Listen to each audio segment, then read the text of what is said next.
Assalamualaikum warahmatullahi wabarakatuh. Selamat pagi teman-teman dan Bapak Ibu yang saya hormati, PLH Subkoordinator dan PLH Koordinator yang ada di sini, yang saya hormati teman-teman sekalian. Izinkan pada kesempatan kali ini untuk tugas review jurnal karya tulis ilmiah di PMB di Klub PMB ALIP yang ke-50 saya akan mempresentasikan sebuah paper dari Adit Setioko, Takashiro Osawa dan Iwayan Warsa yang berjudul Evaluation of GSMAP Precipitation Estimates over Indonesia. Outline saya yang pertama latar belakang, tujuan, metodologi, hasil penelitian dan kesimpulan. Yang melatar belakangi penelitian ini, secara umum pengamatan curah hujan di Indonesia itu masih menggunakan pengamatan konvensional yang menggunakan alat ukur penakar hujan yang ada di in situ di wilayah Indonesia itu secara umum. Cuman jika tidak ada peralatannya di suatu tempat, bisa diestimasi dengan menggunakan citra satelit. Di sini di Himawari juga ada. Di sini kita menggunakan satelit dengan GSMAP produknya. Namun masih perlu dilakukan koreksi karena jika menggunakan satelit itu kan banyak bias ya, masih banyak gangguan-gangguan yang mungkin diukur dari atas soalnya, jadi tidak pasti ada perbedaan antara pengukuran dengan direct sensing atau remote sensing dengan pengukuran in situ yang ada di daratan. Nah, latar belakang yang berikutnya, yang pertama menurut Adrian Susanto tahun 2003, dia mengatakan tuh bahwa pola curah hujan di Indonesia tuh secara monsunal dibagi menjadi 3 wilayah. Yang pertama itu seperti yang tertera di sini, wilayah A yang pertama itu wilayah monsun, di mana curah hujannya itu terdistribusi bulanannya berasosiasi dengan monsun Asia dan monsun Australia. Jadi itu yang umumnya terjadi, misalnya di Pulau Jawa itu curah hujannya itu terjadi biasanya yang November, Desember, yang di akhir tahun sampai Februari gitu. Jadi satu tahun sekali ada puncak curah hujan, di puncak yang lainnya ada puncak kemaraunya. Terus di wilayah B, dia namanya semi monsunal, yang sebaran curah hujannya itu berasosiasi dengan pergerakan ITCZ. Kalau teman-teman pernah dengar ITCZ itu seperti konvergen yang ada di konvergensi ya, pola angin yang numpuk gitu. Dia membentuk sabuk di seluruh wilayah Indonesia. Nah, itu pergerakannya itu setiap 6 bulan sekali. Jadi tipe curah hujan yang 6 bulanan ini tuh ada zonanya, ini sesuai dengan yang di peta ini, dia di dalam 1 tahun itu ada 2 kali puncak curah hujan. Nah, itu kalau monsunal dia setahun itu 1 kali puncak curah hujan, tapi kalau semi monsun itu 1 tahun itu dia 2 kali puncak curah hujannya. Nah, terus yang wilayah yang ketiga yaitu anti monsun. Nah, itu di sekitar Kendari, Ambon dan Maluku lah, di daerah Maluku. Dia kebalikan dari monsun, yaitu anti monsun. Jadi di saat monsun tipe monsun dia musim kemarau, dia musim hujan. Jadi kebalikan dari monsun. Ada tipe 3 zona monsun di Indonesia. Nah, tujuan penelitian ini yang kita menginvestigasi akurasi satelit GSMAP yang divalidasi dengan data curah hujan dari penakar hujan in situ, yang penakar hujan yang di darat, serta mencari faktor koreksinya pada tiga tipe zona monsun yang tadi tersebar di wilayah Indonesia. Ini contohnya tadi, yang monsun dia 1 tahun itu ada 1 puncak. Semi monsun ada 2 puncak curah hujan dalam 1 tahun. Yang anti monsun kebalikan, musim kemarau dia malah musim hujan, sesuai dengan pembagian wilayahnya. Metodenya yang pertama kita menggunakan data GSMAP MPK versi 5, resolusi temporalnya 1 jam, datanya setiap 1 jam sekali, dan resolusinya tuh 0,1 dikali 0,1 derajat, jadi cukup tajam resolusinya. Terus data in situ yang digunakan itu data yang diukur oleh BMKG dari stasiun-stasiun, ada yang ARG juga, ada yang di stasiun juga, dari bulan Maret 2000 sampai bulan November 2010 pada zona musim yang terdistribusi nih, zona musim A, B, C. Nanti diambil sampelnya di zona monsun A yang tadi monsun setahun sekali itu curah hujannya ada 20 stasiun tersebar di seluruh Indonesia. Terus tipe monsun B ada 11 stasiun juga tersebar di seluruh Indonesia, dan tipe anti monsun ada 6 stasiun di seluruh Indonesia. Nah, data yang digunakan untuk data in situ-nya itu data curah hujan in situ dari stasiun BMKG tadi sudah saya sebutkan, dari tahun 2000 sampai 2010. Dan data estimasi harian dengan GSMAP-nya diunduh dari alamat ini, Okusai Jaksa.jp dari masih dalam produk Himawari juga. Nah, ini untuk hasil dari penelitian pada jurnal ini. Yang pertama, 6 titik pengukuran berkorelasi sangat rendah. Jadi dengan GSMAP dan dengan in situ perbedaannya cukup signifikan. Nah, jadi dengan korelasinya tuh 0,04 sampai 0,19. Itu rendah banget korelasi antara pengukuran dengan di stasiun di in situ dengan satelit. Nah, terus 6 titik dari 20 lokasi itu 6 titik berkorelasi rendah antara 0,23 sampai 0,38 dan 8 titik sedang dengan korelasinya 0,4 sampai 0,49. Dari RMSE lebih dari 10 mm kecuali di Maumere itu 8,64 mm per hari RMSE-nya. Terus MBE-nya mean bias error-nya itu 7 mm per hari, di mana 17 poinnya lebih banyak underestimate atau perbedaannya tuh harusnya segini malah di bawahnya gitu. Dan 3 poin overestimate, harusnya segini malah di atasnya gitu estimasinya. Terus POD atau probabilistic on detection-nya rata-rata 0,68 dan ini untuk gabungannya, dan false alarm rate-nya tuh menunjukkan 0,36. Jadi kalau probabilistiknya tebakannya itu sekitar untuk keseluruhan itu sekitar 0,68. Dia bisa menebak bahwa mengestimasi jumlah curah hujannya tuh segitu gitu loh, probabilistiknya sekitar 68% gitu. Tapi untuk analisa gabungan, kalau ini kan per titik ya, tapi kalau digabungkan semua 20 stasiun ini, kita average semua data curah hujan, malah bagus. Jadi kalau makanya nanti hasil kesimpulannya tuh, kalau misalnya digunakan untuk analisis per poin gini memang jelek, tapi kalau dianalisis per wilayah itu dirata-ratakan dengan jumlah curah hujannya itu mendapatkan korelasinya itu 0,92 di wilayah zona musim monsun yang tadi, zona A, dengan RMSE-nya 70 mm per bulan dan biasnya tuh mean bias error-nya 50,59. Ini untuk zona monsun A. Kalau dilihat ini untuk perbedaan antara ini rata-rata ini ya yang udah dirata-ratain. Yang biru ini rain gauge, yang pink ini dari satelit. Polanya udah dapat, cuman peak-peaknya lumayan ada selisih gap berbeda.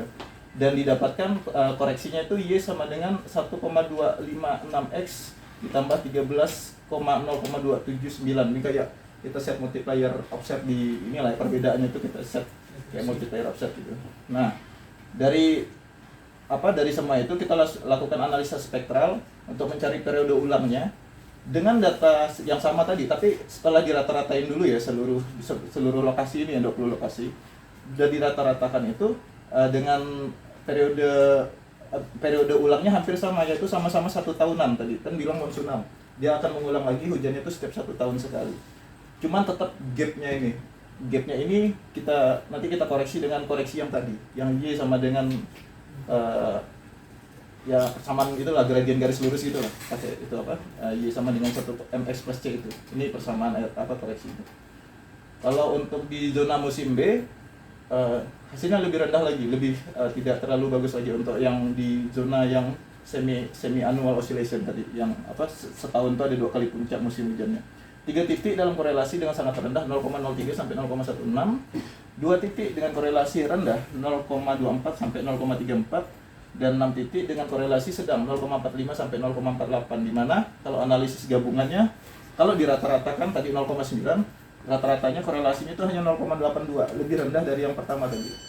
Dan RMSE-nya 44,6 dan MBE-nya minus 22,9 yang tadi dibilang underestimate kalau untuk yang zona monsoon B. Jadi hasilnya tadi lebih bagus untuk mengestimasi curah hujan di zona monsoon A. Yang di B lumayan hasilnya tapi tidak sebagus A tadi. Kalau untuk di analisa spektralnya, kalau dilihat dari ini perbandingannya tidak terlalu jauh, trennya masih sama, cuman peaknya jauh lebih banyak dengan satelit dengan yang in situ kalau untuk di zona musim B. Kalau analisa spektralnya tadi terlihat segini. Jadi di dalam 1 tahun itu dia periode ulangnya 6 bulan, ada yang 1 tahun, jadi 2 kali puncak. Jadi pengulangan data curah hujannya itu ada yang 6 bulan sekali, ada yang 12 bulan sekali. Jadi memang ada 2 puncak dalam 1 tahun. Nah, yang peak yang lainnya ini banyaknya gangguan yang lain, bisa jadi itu MGO, El Nino atau yang lain sebagainya, yang periodenya bisa disamakan dengan periode terjadinya kejadian hujan itu.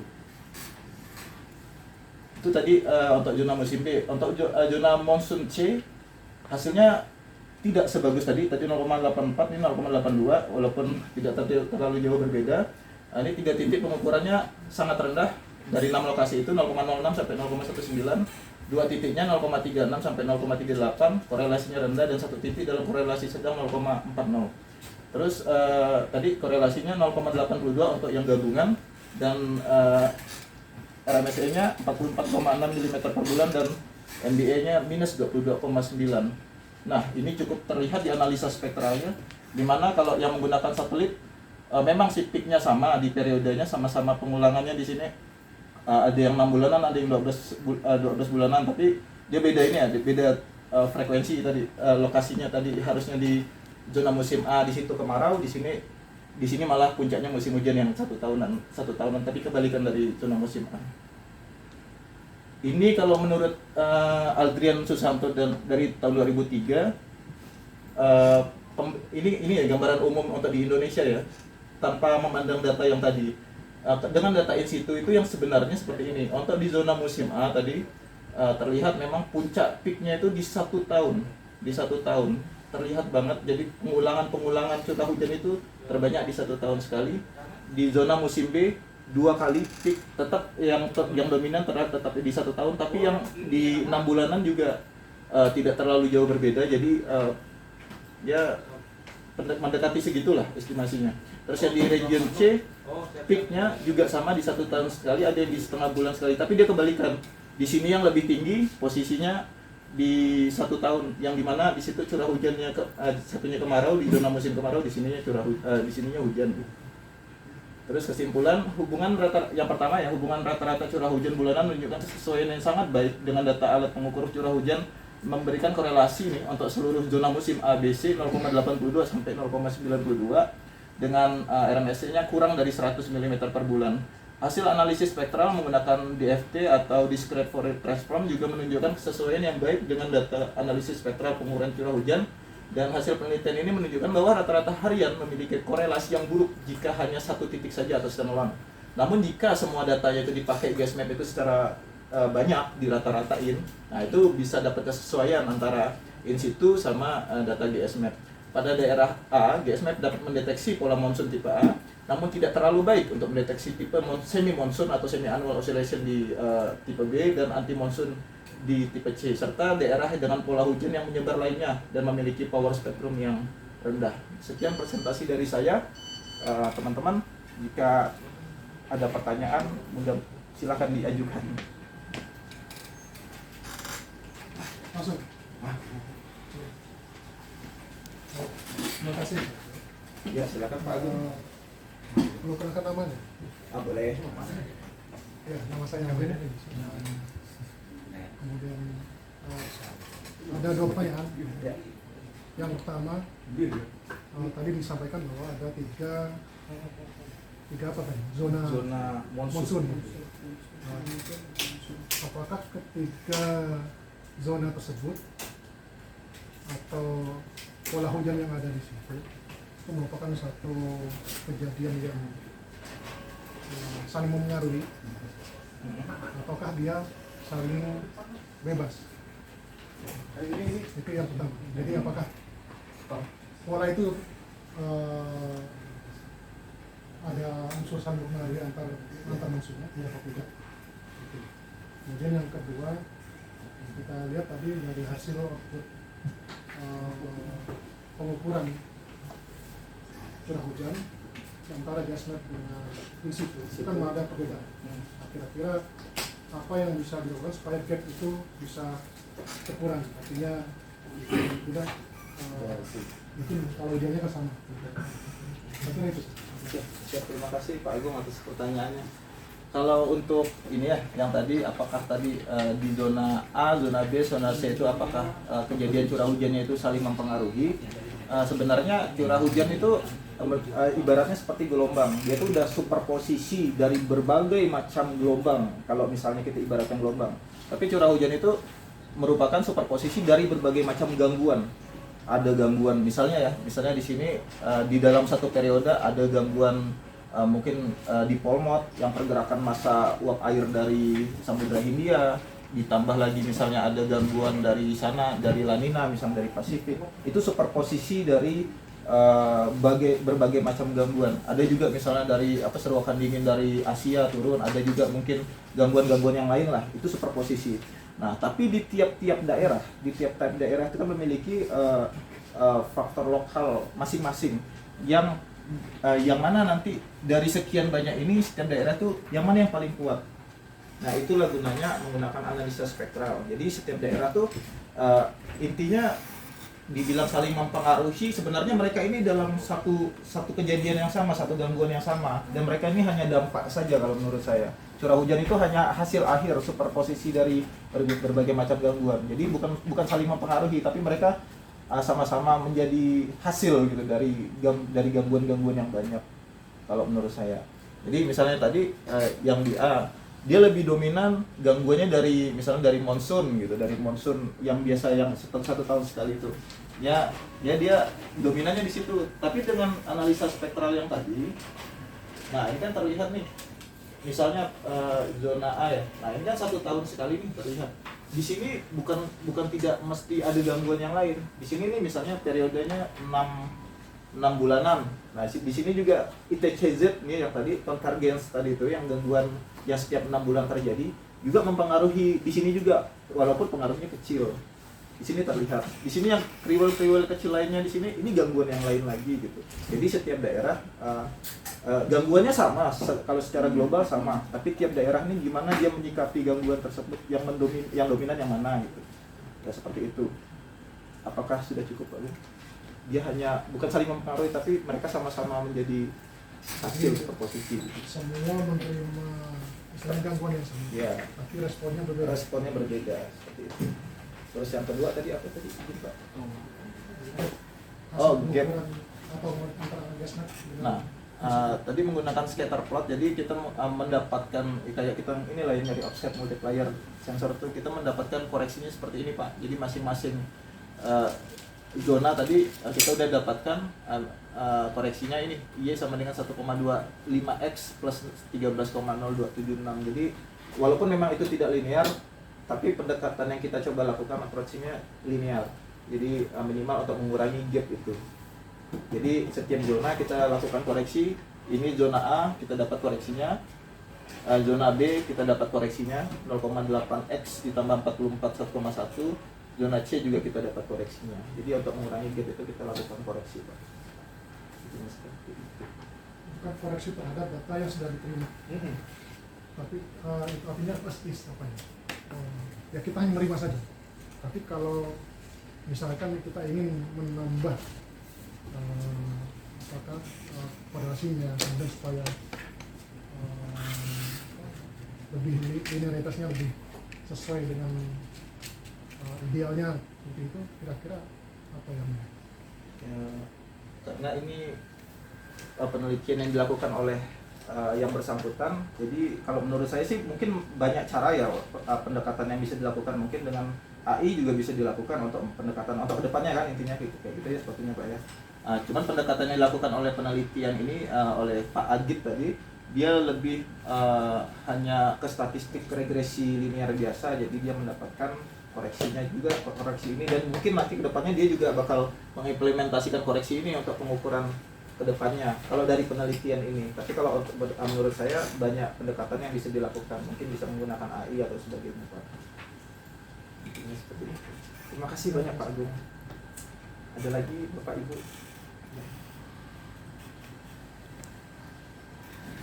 Cukup. Oke, terima kasih atas atensinya Bapak Ibu. Semoga dicap ahli saya lulus. Akhir kata, saya minta maaf atas segala kesalahan kalau saya ada salah ngomong. Assalamualaikum warahmatullahi wabarakatuh. Selamat siang.